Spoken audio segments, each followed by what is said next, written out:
ko ngayon, pansit. Yan. Ay, yeah, pansit. Yan. Pagod. At, yan, may, ano yan,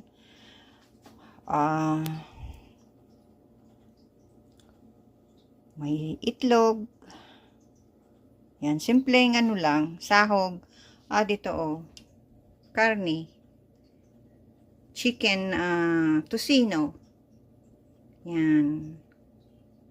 Yan ang ano yan dyan, ang sahog dito. Hindi ko na, ano yan, pira-piraso, hindi ko na, ano yan, tama na yan. Kung gusto nila, magkuha na lang. At ito, ayan, may carrot, saka may cabbage. Yan. Yan ang aking luto ngayon. Ngayon, manunood na ako ng TV kasi nakaluto na ako. Mayroon ng mixed vegetables, mayroon ng nagluluto ako ng kanin at luto na ito kasi ito ang pinangako ko sa mga anak ko. Yan. Yan. Maano na ako.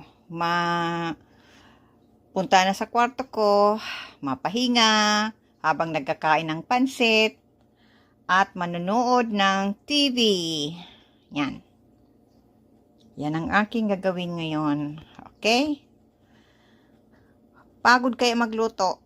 Kanina pa ako dito. Nag-umpisa ako alas 4. Ano na ngayon? Alas 6:30 na.